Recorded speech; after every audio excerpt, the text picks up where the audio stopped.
حي على الفلاح. Yusuf alayhi salatu wassalam makes mention of this, and Allah says, إذ قال يوسف لأبيه يا أبت إني رأيت أحد عشر كوكبا والشمس والقمر رأيتهم لي ساجدين. He says, oh my father, I have seen 11 stars, the sun and the moon, prostrate to me in my dream. The father interpreted dreams. He was a Nabi of Allah, and immediately he knew that there is something going to happen. This child, Allah is going to elevate him. But the father chose to speak in a different way to the child, to say, be careful, there is something known as jealousy that can overtake anyone, even the best from amongst you. Something known as jealousy that can overtake even the best from amongst you. So be careful what you tell them. Do not relate this to your brothers. I want to stop for a moment and talk about Instagram and Facebook and your little profile pictures for 1 second. Everything that happens in your life, you take a nice picture of it and push it up. Doesn't it happen nowadays? Watch out, be careful. People are suffering and struggling. Why? Al-aynu haqq. You need to know this. The evil eye is the truth. The hadith says, you are inviting people to have the evil eye on you. Look what I ate. Wallahi, I've seen people's profiles. Every meal, they change the picture. Why? Because I had turkey. Wow. Did you have turkey?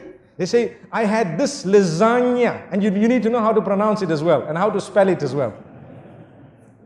And I had this and that, and this is the juice I had and the drink I had, and this is where I went, and this is the hotel I stayed in, and this is how beautiful this was, this is the dress I bought, and this, every single thing. And every while you dress your child and the picture is up, and you dress another child and the picture is up. Wallahi, there is a lesson. Go back to Surah Yusuf. There are 2 times that we learn a lesson in this surah in this regard.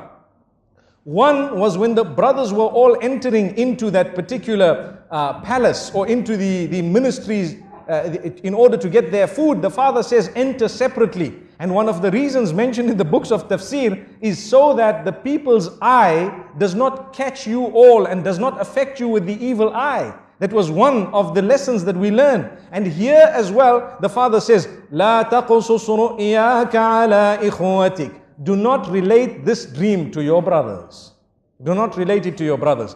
Why? Because they may plot against you. Out of what? It is clear, out of jealousy. And the hadith says, إِنَّ الْحَسَدَ يَأْكُلُ الْحَسَنَاتِ كَمَا تَأْكُلُ النَّارُ الْحَطَبِ. Indeed, jealousy would eat away at your good deeds in the same way that fire would eat a dry log. And we know this. So my brothers and sisters, think for a moment before you upload your pictures and before you actually put your food and everything else. You know, we are not saying that you should divorce yourself completely from technology, but what we are saying, make good use of it. Make the best use of it, but do not use it to destroy your own self. You can tell genuine people sometimes some goodness you've been in, but it does not have to be everything. Because let me be honest, you send 1, 2, 3, 10 pictures, and some people who see it are wishing for it all their lives, working towards it, and you have it with so much ease.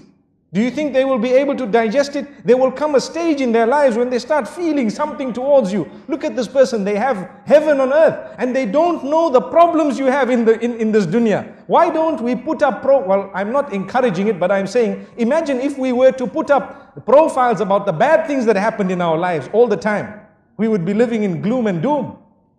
But man is such by nature, he wants a good picture of himself out.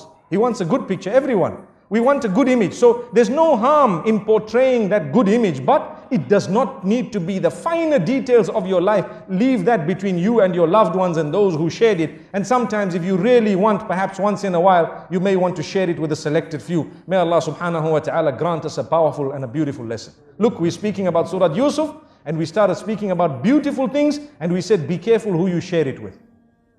Not everyone will be genuine, and even those who are genuine, sometimes it can enter the heart after a certain time, and it can affect you.